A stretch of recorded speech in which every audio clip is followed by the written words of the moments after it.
ela e o trabalho dela também. Essa live já estava programada há algum tempo para que a gente pudesse fazer. A Carol chegou. Oi, Carol. Estou aqui. Daí, estou falando para todo mundo que eles vão estar conhecendo um pouquinho do seu trabalho. Essa live tinha sido programada, né, Carol, para mais ou menos 1 mês e meio atrás.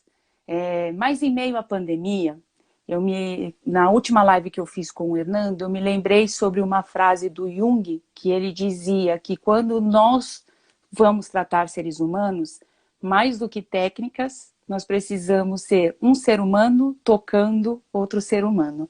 E esse último 1 mês e meio foi 1 mês e meio difícil, foi turbulento, de altos e baixos, né, Carol? Para nós duas. E para tantas outras pessoas, mas foi um mês onde a gente pôde se recordar um pouquinho disso. No final das contas, somos seres humanos, trabalhando com outros seres humanos, né? Primeiro, quero te agradecer por estar vindo fazer esse bate-papo aqui com a gente, né, Carol? Eu e você, a gente se conhece da vida, pela vida, né? Então, a gente já viveu várias coisas, altos, baixos, grandes, péssimos momentos, de tudo um pouco, mas nunca a gente tinha se encontrado profissionalmente. Então, é verdade. Isso também é algo novo para nós duas, né? Eu me encontrando com a chefe de cozinha e a Carol encontrando com a neuropsicóloga. Então, vamos ver o que vai dar essa mistura, já que eu sou já deu chefe certo. de cozinha. Vamos ver a mistura, né, não, Carol? Tá bom meu som? Tá muito bom o Tava seu escutando. som. Tá bom. O pessoal tá conseguindo escutar. Acho que vamos ver o que eles vão respondendo, né? Tá bom. Vamos ver. Tá ótimo. Então, Carol, já que eu falei um pouquinho sobre você, é minha amiga, né? E que eu agradeço muito por ter aceitado esse convite. Mas Imagina. Primeira coisa que eu queria saber de você, Carol, é o seguinte. Na sua opinião, o que é ser chefe de cozinha? E se você pudesse se apresentar contando um pouquinho sobre a sua história e a sua trajetória profissional. Bom, ser chefe de cozinha é muito mais do que cozinhar, né? Tem muito mais coisa envolvida. Se não, mamãe, vovó, as titias, tudo que cozinha, poderiam ser chamadas de chefe de cozinha, né? Mas não são. Chefe de cozinha é mais profissional. É óbvio que tem que ser um excelente cozinheiro, tá implícito isso, mas tem que saber técnica de preparo, tem que ter conhecimento, tem que saber gerir uma equipe, gerir um estoque, que não é fácil, e acima de tudo ter longas horas de experiência, porque só a experiência que faz você ter bagagem e conseguir aí dar conta do recado, né? Como chefe de cozinha. Minha experiência, eu digo que eu sou chefe de cozinha por formação, de coração, mas sou cozinheira, antes de mais nada, né? E eu tenho 15 anos aí de trajetória, me formei em gastronomia, fiz pós-graduação em gastronomia, porque o meu sonho de consumo foi sempre dar aula, né? Lecionar e conseguir realizar isso. Tenho a minha patisserie hoje, que é por encomenda, uma confeitaria por encomenda. E essa pandemia aí veio para desestabilizar todos, né? E por esta desestabilização a gente precisa se reinventar. Então acaba que eu comecei a me reinventar aí no campo da rede social. Eu voltei com a minha rede social da patisserie e comecei a fazer o que eu mais gosto, que é ensinar mesmo. Então comecei a colocar umas receitinhas fáceis para o povo ser feliz, né? Porque nessa pandemia tem que ser feliz aqui. E nessa reinvenção, né, Carol, uma coisa que eu não sei se você tem consciência, e foi por isso, inclusive, que eu te chamei para participar dessa live, é que quando a gente fala sobre comida, cozinha, chefe de cozinha, a gente sempre faz aquela primeira associação de que é alguém que alimenta o nosso corpo, alimenta nosso estômago, alimenta a nossa tarde, né? Torna o churrasco mais interessante e o jantar mais interessante também. Mas, Carol, eu te convidei até para que nós duas pudéssemos aqui conversar um pouco e te fazer o convite para pensar e refletir do quanto, na verdade, a tua profissão, mais do que alimentar esse corpo físico que todos nós temos, uma necessidade fisiológica que nós temos, Você é responsável por alimentar a alma. E quando eu me refiro à alma, eu estou falando que assim, você alimenta e você sustenta aquilo que é a nossa estrutura emocional, aquilo que é a nossa base afetiva e, pasme, a nossa capacidade de enfrentar esses altos e baixos na vida. Então, eu não sei se você via e se os outros conseguem perceber que o ato de preparar a comida, o ato de alimentar, vai muito além do que o corpo físico. Como que é isso para você, Carol? Eu sempre vi como sentimento, né? Você coloca na comida o que você sente. Por isso que se você tá com raiva e você vai cozinhar, geralmente não vai dar certo. A gente é química, né? O nosso corpo é pura química. Então você passa pro alimento, sim. Então cozinhar é muito mais do que sentimento. Você é um presente que você dá para alguém, né? Eu tenho até aqui na minha parede, não sei se dá para ver, a frase. Tá ao contrário ou tá certinho? Tá ao contrário. Eu tenho Ah, tá bom. dislexia, então me Não, mas ajuda, acho que tá ao Carol. contrário mesmo que tá... Mas cozinhar é um jeito de amar. Olha, isso. É puramente um jeito, uma forma de amor. É o que você dá o que você tem mesmo, é um presente. A gente estava conversando hoje um pouco mais cedo, né, Carol? E a nossa uma das nossas primeiras relações com o mundo, e aí tem uma colega minha na clínica que talvez poderia falar muito mais sobre isso, que é a Daniela, uma outra psicóloga, mas uma das primeiras relações que a gente estabelece com o mundo é através da amamentação, é quando a gente mama, logo que a gente nasce. E a gente está falando de alimentação. Então, quando a gente fala assim, olha, a comida, ela alimenta o corpo emocional, eu estou dizendo que ela fixa a identidade de uma pessoa. Exatamente. Ela dá sentido à existência de uma pessoa. Então, nós contamos a nossa história, pelo incrível que pareça, né, Carol? Através daquilo que a gente se alimenta, né? Ou daquilo que eu alimento os outros também. Agora, já que a gente começou entrando nessa parte, você já viu que hoje vai ser complicado, né? Porque a gente vai de cozinha a psicologia. Mas vamos lá, Carol. Por exemplo, assim, você tem algum... Outro dia veio o seu marido aqui conversar comigo sobre inspiração, sobre pensar dentro e fora da caixa, né? Sim. Você, qual é a sua inspiração para esse seu trabalho? Tanto de alimentar o corpo físico, mas também pensando na existência das pessoas. Sim. Muitas são as inspirações, né? Geralmente são das viagens que eu já fiz, é o que eu leio, o que eu já estudei, o que eu já comi, o que eu comi, criei um vínculo com aquilo, uma história. A gente chama de histórico gastronômico. Você criou aquilo e fica para a vida, para sempre. Pessoas que eu sigo me inspiram muito, pessoas da área de gastronomia que eu sigo na internet, na Instagram mesmo, me inspiram muito. Esse dentro e fora da caixa é interessante que o Hernando falou, né, na última live, que aí eu fiquei raciocinando o que seria dentro da caixa. Talvez as minhas emoções familiares, né? Aquilo que eu trouxe da minha família, da minha mãe, que sempre cozinhou, da minha avó. É algo muito familiar mesmo. Eu via as duas dando prazer para a família. Então, isso me inspirava. E fora da caixa, os chefes que eu já trabalhei, chefes lá fora, tipo, Ferran Adrià, que para mim era um chefe, assim, para mim o supra-sumo, um grande sonho que eu consegui realizar foi ter trabalhado com ele, e ele me inspira até hoje, é um cara excelente na área. Então, dá para ter muitas inspirações aí. Eu vou ter que ser assim um pouquinho mais, um pouco menos grande, vamos pôr assim, né? Vou colocar no meu tamanho certinho, tá bom, Carol? Tá bom. A minha inspiração na cozinha, eu não vou mentir para você. É o programa, assim, Mestre do Sabor e a Carol Roxo, você conhece? A Carol Roxo? Um pouquinho. Um pouquinho. São as minhas inspirações Ai, gastronômicas, né?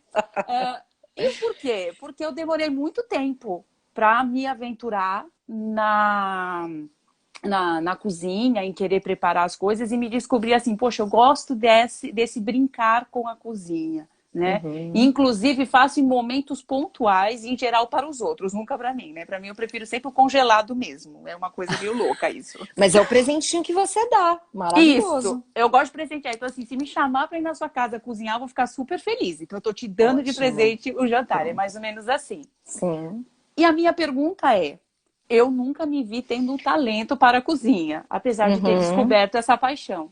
Mas todo mundo pode cozinhar? Esse talento está disponível para todo mundo ou é um dom exclusivo? Não, Carla, eu falo que todos podem e devem cozinhar. Quem nunca cozinhou não sabe o prazer que é cozinhar. E tem aquela ideia que é passada ao longo dos anos de que quem cozinha tem um dom, tem uma vocação, né? E aquela pessoa que não cozinha ou que às vezes já cozinhou, mas já deu aquela queimada, se sente mal por isso e se sente até excluída de um grupo, porque às vezes seus amigos cozinham muito bem, você não cozinha, então você se sente meio excluída, né? Mas todo mundo pode, seria mais um desafio na vida da pessoa, mas o que é o ser humano sem superar desafios, né? Aham, Então, é aham. uma superação. Então, cozinhar nada mais é do que aprender algumas coisas, disposição de aprender e prática. Aquele ditadinho de a prática leva à perfeição é perfeito nesse caso. Todo mundo pode. É. E uma coisa muito interessante, o que você falou, né, sobre a questão de isso, a gente presenteia os outros, Uhum. né? Assim, eu sou muito comunicativa, sou muito diplomática, é uma característica minha, então acabo conhecendo muitas pessoas e muito facilmente vou me relacionando com elas. Sim. Mas, ao mesmo tempo, eu também tenho um lado muito reservado, onde eu não deixo muito as pessoas, às vezes, circularem muito a minha vida, e aí algumas pessoas que eu coloco e elejo para aquele lugar de meus amigos. E Sim. eu tenho uma amiga que, curiosamente, tem mais de 70 anos, 80 anos, né, Carol? Você conhece a minha querida Ruth, né? A minha Rutinha Rutinha, que eu falo. maravilhosa. E que ela não fala, ela não se refere a mim como sendo amiga de um neto, neta, não. Ela se refere a mim como amiga. E ela Uhum. faz questão de falar o tempo todo assim comigo. E ela diz: amiga, quando você vem me visitar? Né? Curiosamente, toda vez que eu vou visitar, ou ia visitar, porque agora não estou podendo mais a Rutinha, ela sempre preparava um cozido naquela panelona grande, carne e legumes, dava um sono tremendo, e para fechar o dia, ela sempre me convidava para uma partida de buraco. Diga-se de passagem, nunca ganhei dela, sempre levei uma surra no Nem buraco, não tinha você, que nem bater. ninguém, Carla, normal. Não tem ninguém que Ninguém, bata. ninguém conseguiu bater Rutinha, né? Não. E uma coisa que sempre foi muito rico estar com a Ruth é que, assim, para ela eu era uma companhia. Mas, ao mesmo tempo, durante aquele almoço, durante aquilo que ela preparava para que eu pudesse comer, Carol, quanto que eu não aprendia com ela? Sobre as Uhum. lutas dela, sobre a forma como ela venceu cada uma das decepções. Então, aquele momento em que eu almoço com ela, antes da partida do buraco, que é quando eu sou esfolada, viva por ela, né, no buraco, mas assim, antes disso, é um momento onde ela partilha as experiências Sim. de vida dela. E isso é uma coisa muito interessante a gente pensar que quando a gente está alimentando alguém, a gente também está partilhando ou compartilhando aquilo que a gente tem de experiência de vida, aquilo que a gente aprendeu e aquilo que a gente conseguiu enxergar da vida. E essa somatória vai ajudando as pessoas, né? É. Então, estou aqui dividindo com você que a Ruth é uma das minhas grandes inspirações, não só para a cozinha, mas para a vida. Eu digo que se eu Pra chegar na vida, né? idade dela, com a sabedoria dela, eu já sou feliz, Mas você viu que o sem que sombra de você dúvida. falou? Que vocês têm uma troca, né? E você Isso. com certeza recebeu muito mais do que deu, porque Rutinha é maravilhosa. Mas por que a cozinha geralmente é o centro da casa? As pessoas geralmente ficam na cozinha. Enquanto o cozinheiro tá lá fazendo a comida, o pessoal vai se aglomerando dentro da cozinha, né? Porque é isso mesmo, é uma troca, não é só o ato de cozinhar. Cozinhar envolve muito mais, né? É muito mais. E num tempo de pandemia, é uma forma da gente resgatar aquilo que a gente tem de emocional, da nossa própria história, na sua opinião? Com certeza, com certeza. A gente tem muito mais tempo de pensar, né? A pandemia tá fazendo todo mundo pensar, né? Parar, pensar, ver o que é mais importante, se ressignificar coisas, receitas. Então, né, a pandemia está sendo uma grande experiência. Uma grande experiência. Com certeza, seu lado ruim tem, mas de todo lado ruim a gente tira alguma coisa de bom, né? Eu tenho a filosofia da torta de limão, eu já falei, né? Pode ser aceita, mas com um suspiro fica uma delícia, Você né? tem um quê de torta de limão, né, Carla? Tem. Carol, você já inaugurou vários projetos meus, inclusive um que era para a inclusão das crianças. Você veio e me presenteou ali com a torta de limão siciliana. Então, eu sou suspeita para falar de torta de limão, né? Eu ia pedir... Eu estava até pedindo um bolo que você falou assim, não, Carla, isso é antigo, pelo amor de Deus, já faz 3 anos que eu não preparo esse. Então, se quiser repetir a torta de limão, eu tô por aqui. Tá bom, torta de limão é atemporal. É atemporal, exatamente, sempre. Sempre isso, né? E você sabe, Carol, que a gente está aqui brincando, mas, por exemplo, uma das consequências dessa pandemia e do isolamento social é justamente a nossa saúde emocional, né? Então, a nossa saúde emocional, ela junto com toda essa história, ela dá uma balançada. Então, é muito comum durante esse período nós termos, assim, alguns episódios mais depressivos e crises ansiosas. Eu estou dizendo, inclusive, que a gente não está tendo crises ansiosas. Nós estamos vivendo um período de ansiedade, né? Então, a gente não sai das crises. O que muda é só a intensidade com que ela vem, porque a permanência é total. Sim. E muitos alimentos, e até a própria forma de preparar os alimentos, pelo aroma, eles podem ajudar muito, por exemplo, no controle tanto do episódio depressivo quanto da ansiedade. Então, por exemplo, né, a manjerona, lá na Itália, é muito comum eles usarem, né? No Brasil a gente usa pouco, mas a manjerona, principalmente o aroma que a manjerona solta no momento em que você está cozinhando, ela consegue equilibrar os níveis de serotonina. Então, é uma forma natural de, enquanto você está ali preparando a comida, você conseguir de alguma forma combater tanto a depressão quanto a ansiedade. E a gente nem para pensar que não precisa do remédio, a gente pode ajudar um pouquinho antes isso, por exemplo, na hora que a gente está preparando a comida. Sim. Por exemplo, qual comida você, por exemplo, costuma preparar, Carol? Num momento em que você fala assim, olha, nesse momento, Carla, é a hora que eu estou precisando me organizar, minha pessoa, aí eu vou e preparo isso. Tem alguma comida que te organiza? Me organiza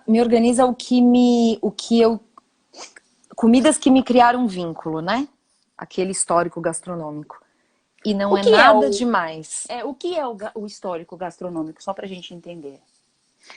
É o que você cria. Toda aquela história de comida que você cria que te vincula a um episódio com alguém, a uma festa, às vezes a coisas ruins, mas você vincula até um cheiro. Às vezes você tá na rua em outro país, você sente um cheiro, você lembra de uma tia-avó que fazia aquilo e tal. Você cria históricos. E esses históricos ficam pro resto da vida guardadinho ali, né? O que eu me apego, quando eu quero me reorganizar, eu faço o que me abraça. A comida que abraça. E qual que é a comida que abraça? Pra mim... É pão. Pra você é pão? É pão. Eu tenho um problema com pão. Pão é maravilhoso, né? Qualquer tipo de pão. Eu não consigo conhecer pão ruim nessa vida. Meu preferido é o francês. O francês, enfim... Francês na chapa, com cafezinho. Que devia ser brasileiro, não francês, né? Porque não tem nada a ver com francês, exatamente. Mas pão é a comida que me abraça, não tenho a menor dúvida. Olha, o meu a sua, qual é? O meu é arroz, feijão, bife, uma batatinha frita bem esturricada, e não é daquelas compradas não, é daquela batatinha esturricadinha no óleo e brócolis com alho. Era a comida que minha avó fazia, a coisa mais simples do mundo e é a que mais me abraça. Até hoje, vovó já faleceu, mas até hoje quando eu faço aqui, claro que não é o mesmo tempero, mas... Ai, gente, me remete a um monte de lembranças, assim, o apartamento dela, tudo. Você sabe que agora que você falou, e eu me lembrei que eu estava comentando aqui da Ruth, essa relação que eu tenho com ela de uma amizade muito próxima, né? Que inclusive até se confunde, porque eu não estabeleço, assim, é uma amizade que transcende até a minha relação, por exemplo, com os netos dela. E é uma coisa engraçada, porque há pouco tempo, antes da pandemia, eu li um livro que eu estava para ler faz tempo, que chama A Ciranda das Mulheres Sábias, né, Carol? E é um livro que fala muito sobre essa questão do feminino. E ele fala muito sobre essas mamas, ou as nonas italianas, ou as avós, né? Olha. E ele costuma dizer que as avós, principalmente essas que preparam a comida, elas preparam as mulheres mais jovens para adquirir a sabedoria delas. E, ao mesmo tempo, como elas estão próximas das mais jovens, elas também se tornam idosas jovens. Porque elas se tornam idosas mais jovens porque elas não cansam de aprender. E aí, então, ele faz uma associação a essas mulheres como sendo árvores de uma floresta, que você pode até cortar, que é o que a vida faz, né? A vida vem tolhindo, a vida vem impedindo, a vida vem impondo não pra gente e dói, machuca. Alguns nãos parece que faz a gente não conseguir nem levantar direito da cama. E aí a história é que essas mulheres sábias, idosas e jovens ao mesmo tempo que passam pelas nossas vidas, é como quando você corta, por exemplo, uma árvore e ela encontra um caminho para que um galho possa nascer. Então, é uma forma em que, através dessa troca entre as jovens e as idosas, se perpetua a sabedoria. Que é essa relação que você está falando com a sua avó e uma relação que eu estabeleci com a Ruth ao longo desses anos todos, né? E perpetua mesmo. Provavelmente eu vou passar essa receitinha dela, batatinha esturricada, e assim vai por gerações, né? E passa mesmo. Fica como uma herança, né? Exato. Fica como uma herança. Isso é muito legal. Tem uma expressão, já que eu estou assistindo agora, né, o Mestre do Sabor, que eles usam muito, que é harmonizar, Carol. O que é harmonizar os alimentos? Harmonizar, Carminha, é equilibrar os sabores, né? Então, quando você faz uma harmonização, por exemplo, de um prato com um determinado vinho, ou uma cerveja, você equilibra esses sabores. Então, tanto a comida quanto a bebida não vai se sobressair, elas vão formar um novo sabor. Então, geralmente são de coisas diferentes, né? Então, eu sempre lembro, Carol, chamo de terceira experiência. Nunca li em lugar nenhum isso, não. Eu chamo de uma terceira experiência essa harmonização. E eu sempre lembro de um filme que eu amo.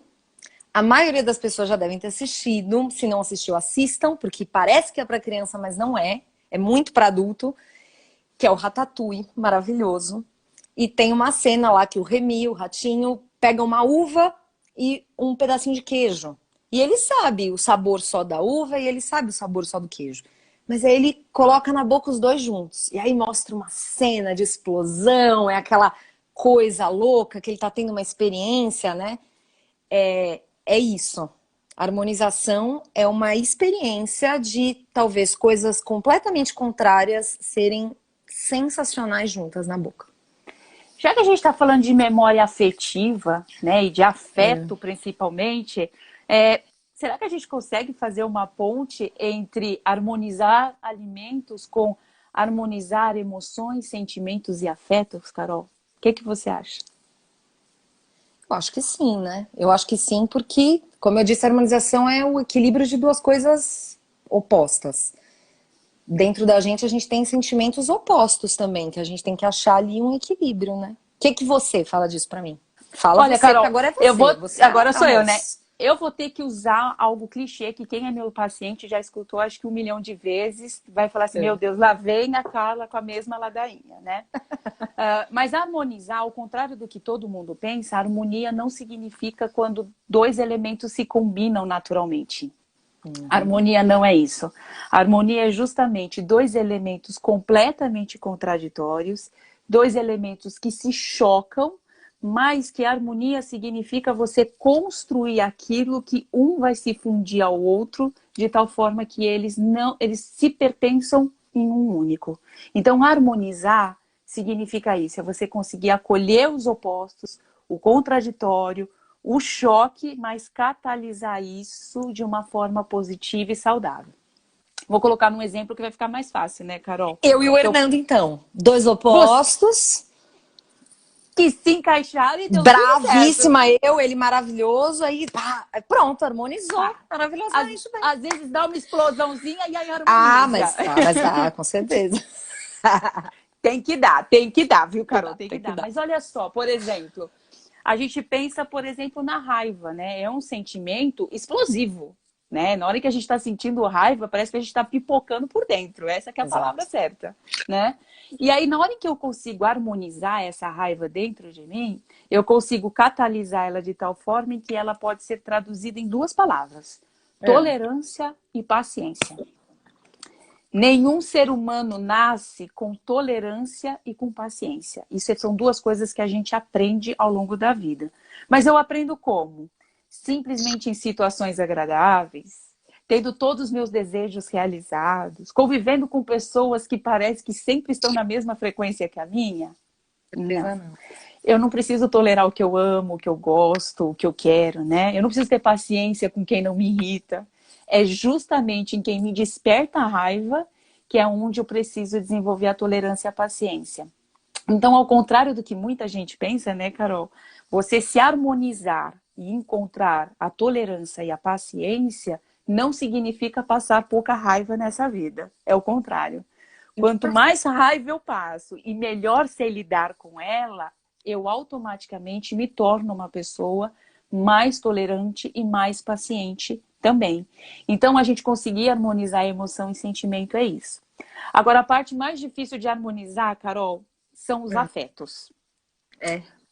Porque todo mundo acha que afeto é só carinho. Por exemplo, se eu falar para você assim, o Hernando é afetuoso, o que você vai me dizer? Sim, muito. Mas aí você pensa em carinho, né? Pensa carinho, cafuné, porque ele cuida, ele ajuda, ele dá a palavra que você precisa. Mas afeto não é isso, não.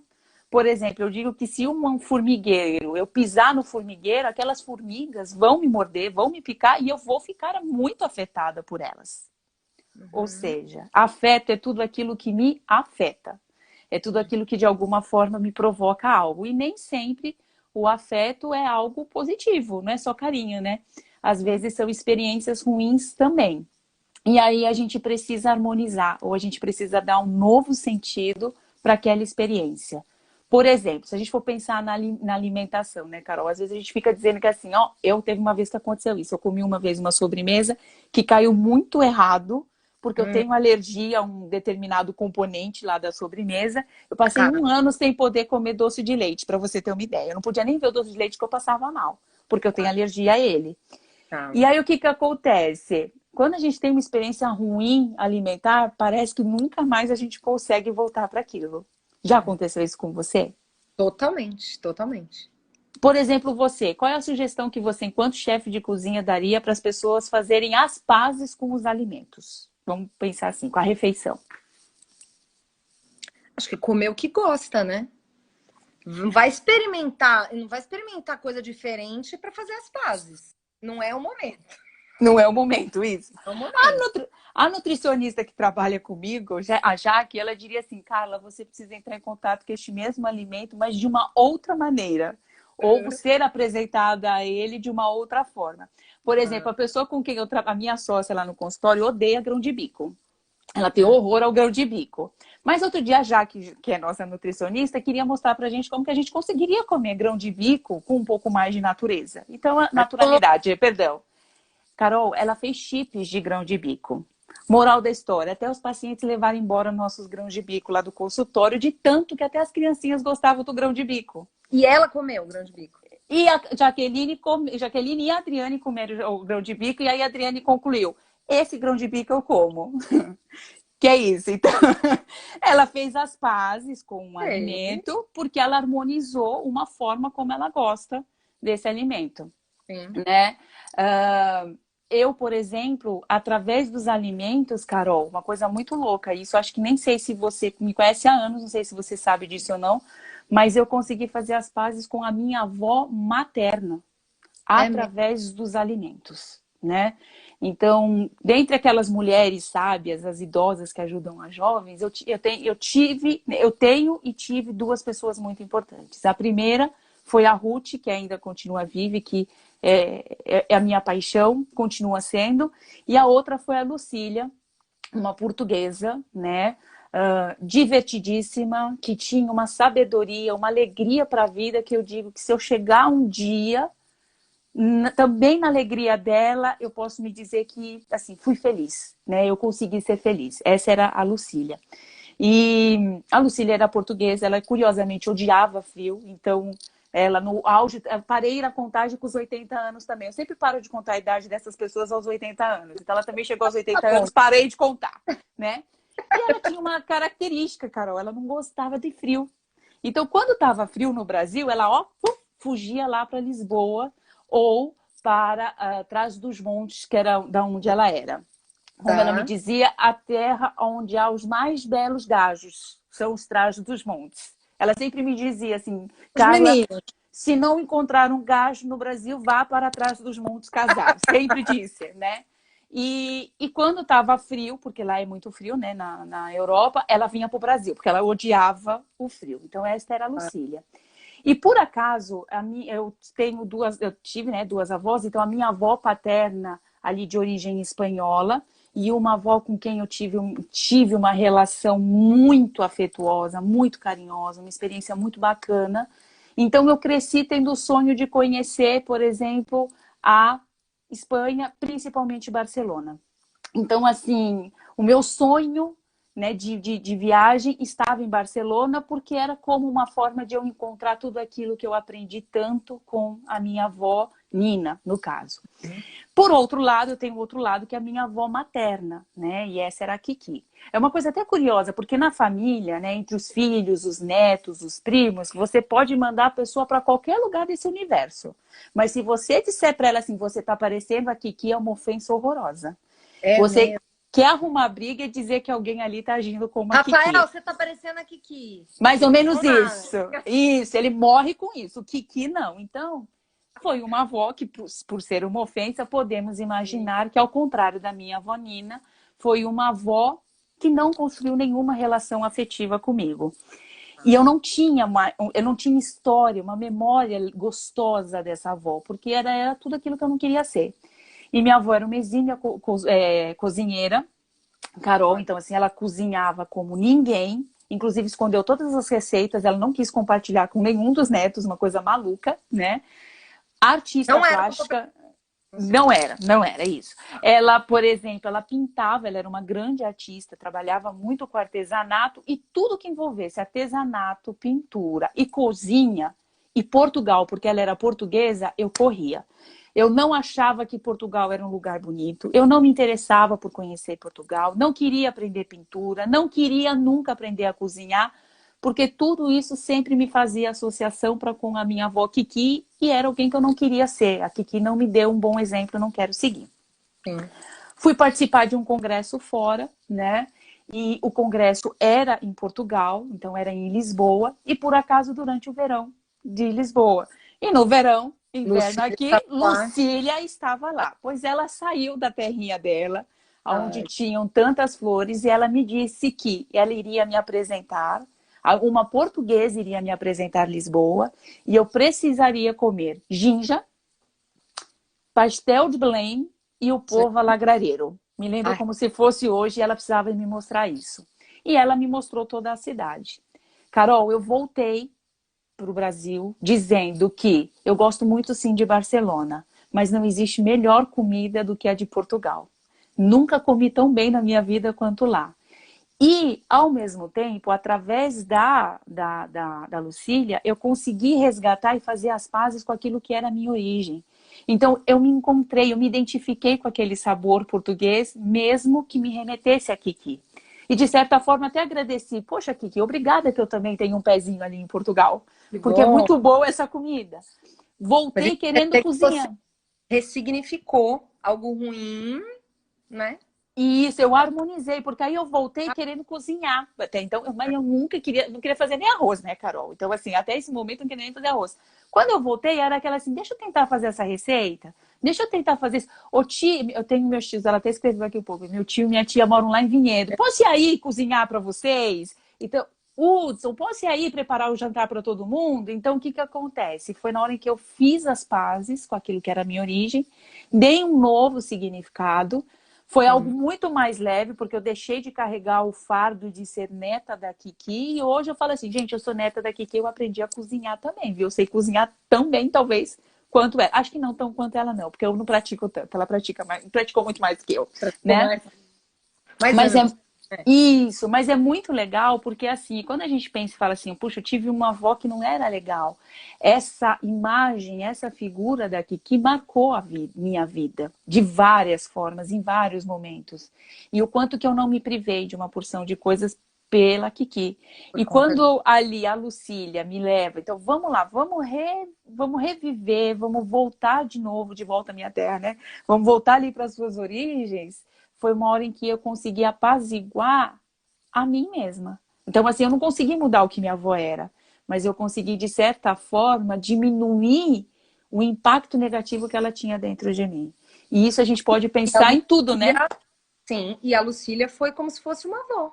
Ela também Ex passou para você, né? Foi exa uma avó boa. Exatamente, ela veio e ocupou, né? E a gente pode fazer isso. Então, experiências muito ruins, até com pessoas, com situações e assim por diante, às vezes também através da alimentação é uma oportunidade da gente fazer as pazes. E no final não é as pazes com aquela pessoa, é Não. apaziguar aquilo que aconteceu para nós dentro da gente. E faz isso a gente conseguir seguir, né, Carol? Por exemplo, tem alguma situação, algum alimento que tem essa carga afetiva para você, por exemplo? Ah, tem muito, tem muito. Como eu tinha falado, minha mãe e minha avó foram grandes, e são grandes inspirações para mim desde sempre, né?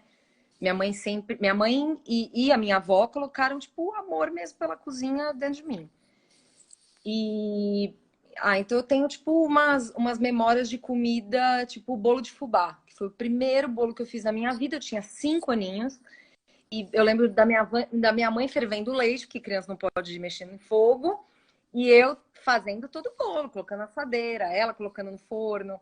Foi, foi o primeiro, e eu lembro muito disso, muito da cozinha, a gente morava num apartamento, eu lembro muito. Lembro muito da minha avó, toda vez minha avó morava em Santos, morava na praia, tinha uma praia, mas ela esperava a gente sempre. E toda vez que a gente ia, meu pai gostava muito de um determinado prato lá com camarão, e minha avó queria mimar o genro, não era nem filho dela, era genro, e aí ela ia comprar os camarões, me levava na feira para comprar os camarões frescos, eu ajudava ela a limpar um.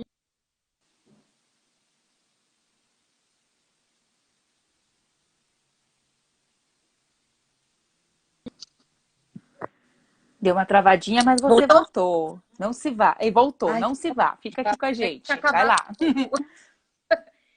E aí, de limpar o camarãozinho um a um, e ela me ensinando com toda a paciência. Eu era pequena também, criança. Então, eu lembro de comidinhas pontuais. A batatinha esturricada dela. Uhum, Geralmente, uhum. coisas simples, né? É as coisas simples que tocam, que abraçam, né? E É, comida, ela não só abraça, ela cura, né? Você falou aí da manjerona. exatamente. É. É, Coisa agora que você falou isso, né, e você sabe muito bem disso, né, eu sempre tive uma relação muito forte com o meu pai. A gente passamos uma vida nos harmonizando, porque nem sempre eu concordava com ele. Ele dizia que eu era um pouquinho da contramão, então tudo que ele achava que era bom, eu achava diferente, ia por caminhos diferentes. As minhas escolhas com as escolhas dele nem sempre estavam tão em harmonia desse jeito, apesar do temperamento ser muito parecido dos dois, né? Mas o meu pai, ele me ajudou muito quando eu entrei dentro do meu trabalho como psicóloga, principalmente como terapeuta do luto. Porque eu entrei na psicologia muito nova, Carol, e muito nova eu precisei ser a porta-voz de uma mensagem tão dura como essa, que era a questão da morte. E aí toda vez que eu tinha um atendimento pesado, que tinha sido difícil, ele trabalhava perto de onde eu tive meu primeiro consultório, então ele passava por ali para me dar carona para a gente ir embora, ou eu ia e pegava ele para a gente poder ir embora, né? assim. E toda vez que era muito difícil, eu entrava dentro do carro, aí ele, e aí, como foi seu dia? Aí eu parei e falei assim, pai, vamos tomar um café? Aí a gente parava num lugar para tomar café. Era o nosso café silencioso, porque a gente não trocava uma única palavra. Durava 40 minutos aquela xícara de café, a dele e a minha. E quando eu terminava, era a hora que eu falava assim, pai, é tão difícil, né? E sempre nessa hora ele tinha uma frase curta, pontual, mas que me fazia assim, vai, recupera e respira fundo e segue. Meu pai faleceu, você sabe disso, né? E levou literalmente um ano, Carol. Olha que coisa maluca pra gente parar e pensar. Levou literalmente um ano para que eu tomasse o café e eu voltasse a sentir o sabor do café. Eu tomava o café. Inclusive, quem me conhece sabe que eu sou louca por café e eu chego a tomar 1 litro, às vezes, de café se me deixar por dia. Uma coisa doida. A Jaque quer morrer, que ela deve estar assistindo aqui, ela fala assim, meu Deus, ela fala isso com cara de pau, descarada essa menina. Mas eu tomava o café e eu não sentia o sabor. Eu não conseguia sentir sabor. Só depois de um ano, muito tempo depois, visitando um amigo, ele foi preparar um café e o momento do café na casa dele era um grande evento, porque ele sempre trazia uma novidade, algum incremento. Eu me lembro que aquele dia eu tomei, eu senti o sabor e eu, tá uma delícia esse café. E que é isso que você falou. Então, toda a nossa história passa, né, muito por essa questão daquilo que a gente alimenta. Então, assim, o aroma remete a sentimentos e emoções, o sabor remete a aprendizados que a gente teve na vida, a textura dos alimentos também remete a alguma lembrança, algum aprendizado, e tudo isso é o que vai organizando a gente para conseguir voltar à vida. Por isso que muitas pessoas, né, quando estão muito desorganizadas ou emocionalmente debilitadas, elas costumam perder o apetite. A comida perde o sabor, perde esse Sim, prazer. E uma das coisas é tentar recuperar, para sim. emocionalmente conseguir também dar conta da situação que se está vivendo, né, Carol? Bloqueia, né? Faz um bloqueio mesmo, né? Bloqueia isso. Então, assim, o alimentar, né, a alimentação, a refeição, ela, acima de tudo, é você aguçar e explorar todos os nossos órgãos do sentido, né? Então, assim, o olfato, o nosso paladar, a questão do tato pela própria textura, e você, como chefe de cozinha, o visual também, porque vocês não apresentam de qualquer jeito a comida nunca. Sempre tem elementos bonitos, né? Então, esses 4 órgãos do sentido estão ali presentes na hora em que a gente se alimenta, né? Você, É verdade. inclusive, tem uma curiosidade também sobre isso, né? O como que a refeição é muito importante, por exemplo, na hora que a gente está se despedindo dos nossos heróis, de alguma forma, né? É, vou contar aí uma curiosidade é uma história mesmo da minha vida. Minha vovó teve Alzheimer e no finalzinho da vida dela, raro, ela não sabia mais quem era quem, achava que o marido dela estava vivo ainda e assim ia. E aí eu lembro de assim, quando minha mãe fez comidinha normal, arroz e feijão. Ok, ela comia, né? A gente tava na boquinha dela e ela. E só normal. Mas quando minha mãe fazia algo que a minha avó gostava muito no passado, por exemplo, bolinho de bacalhau, ou e aí ela amassava um branco que minha avó amava, ela irradiava felicidade sem falar. Ela não precisava falar. Então, você via que mesmo o Alzheimer, que é uma doença terrível e acabou com os neurônios dela e ela não lembrava de mais nada, ela lembrava do paladar daquela comida. Então, olha como a comida afeta por dentro, né? Como mexe Isso. por dentro. É. E não há o que A, a, apague. Não há o que apague. A nossa memória olfativa, a nossa memória do paladar, né? Esses órgãos do sentido. E a audição também, viu, Carol? São as É. memórias mais profundas. Então, mesmo quando a gente está em coma, são as últimas a irem embora. Aí, ó. Você sabe que você falou de audição? A minha avó, ela foi embora. A gente estava no hospital e quase até o finalzinho, antes dela realmente assim entrar em coma, ela cantava duas músicas assim pontuais, uma mais que a outra. Era a gente começar a cantar no ouvido dela, ela cantava até o final. Eu tenho um videozinho gravado que eu gravei com ela cantando com ela, que é tipo, ô jardineira, por que estás tão triste? E ela ia até o final dessa música. E uma outra que é super antiga, que chama O Ébrio, que ela também guardou aquilo e mas como? E aí eu ficava olhando, a gente olhava assim, eu olhava para minha mãe, a gente começava a chorar, e eu falava, como ela lembra? Ela não lembra o nosso nome. E a gente era assim, É. ela amava as netas. E ela não lembra o nosso nome, mas ela lembra da música. Então a música também é maravilhoso, né? Isso é. Isso é o que lá no começo a gente estava falando, Carol, que são as nossas memórias afetivas, são as nossas memórias emocionais, e sem elas a gente não tem repertório para enfrentamento. Posso dizer que depois de cozinhar, a sua grande paixão também é cantar, Carol? Só pela palhinha que você deu aí para nós? Quem me conhece sabe. Sabe, né? Por isso fica a Canto dica, muito no né? chuveiro. Fica a dica, né, Carol? Fica a Quem, por exemplo, dica. entrar lá na sua página, conhecer um pouquinho das coisas que você prepara e pedir, fazer o pedido das suas receitas, vão conseguir estimular os 5 órgãos do sentido. Inclusive, ó, tô até pedindo para você cantar, hein, Carol? Você vai ter que terminar cantando, olha só. Para minha sócia, foi a Adriane. O que acontece? São os 5 órgãos do sentido, incluindo a audição, já que você, enquanto prepara ali a comida, provavelmente você está cantarolando. Mas existe um 6º órgão do sentido que as pessoas chamam de intuição, né, Carol? E essa aqui que eu queria deixar para a gente tentar fechar aqui essa parte das memórias afetivas, que a questão, a intuição, ela não tem nada de transcendental a nível espiritual, tá? O que é a nossa intuição? É essa capacidade que a gente tem de ressignificar, reeditar, revisitar e dar um novo sentido para tudo aquilo que a gente viveu, incluindo para as nossas alimentações. Então, conhecer um pouco do trabalho da Carol pode ser muito terapêutico também, certo, Carol? Deu uma travadinha. Deu uma travadinha, mas voltou. Ó, então, a Adriana iniciou uma campanha, só para todo mundo saber, que quem quiser ouvir você terminar cantando, precisa levantar a mão. Não quero dizer, mas já começou algumas pessoas Por isso levantarem que a travou, mão. Adriana. Para, tinha travada. Olha lá, tá todo mundo levantando a mão. Mas, Carol, é o seguinte... Continua acompanhando a gente aqui essa semana, porque a Jaque, a nutricionista que eu te falei, amanhã ela vai vir também falar, bater um papo comigo, e a gente vai descobrir que além das comidas terem tudo a ver com memória afetiva, inclusive a gente também tem vários tipos de fome. A gente tem várias necessidades para abastecer dentro de nós quando a gente come.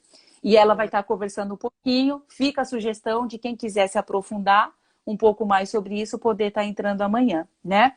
E... Pode falar. Eu vou te lançar um desafio, então. Ah, meu Deus, O lá vem o Hernando desafio. lançou um desafio para você na última Mandou. live, vou lançar um rapidão. Mandou. O desafio é você resgatar uma memória gastronômica sua, qualquer uma que seja, e preparar. Combinado. E aí, é na sua rede social aí o que você fez. E você então, conta aí o que você... Quando você fizer, você conta a história desse prato. Então, como eu já aceitei o desafio, eu vou representar todos os que levantaram a mão. E, Carol, vou querer agradecer muito o fato de você ter vindo, tá? Ter batido esse papo. Eu espero que a gente possa bater outras vezes esse papo, tentar juntar um pouco aquilo que é a sua realidade de trabalho com a realidade nossa do trabalho lá na clínica. Mas, por favor, Carol, antes que acabe o tempo, uma palhinha de qualquer música. Eu vou cantar Jardineira. E vou me fechar aqui. Eu vou acabar com a live cantando aqui, ó, porque eu tenho vergonha. Então eu não vou dar nem tchau. O tchau é cantando, assim, tá? Isso, manda um beijo já, agradece o povo. Gente, e fecha cantando Jardineira. Vai lá. Obrigada, gente. Amei, Carla. Obrigada mesmo. Nós que agradecemos, Carol. Levantaram a mão, não tenho culpa, Carol. Tem que ser justa, olha. Todo mundo levantou a mão aí. Tá bom. Ô jardineira, por que estás tão triste? Mas o que foi que te aconteceu?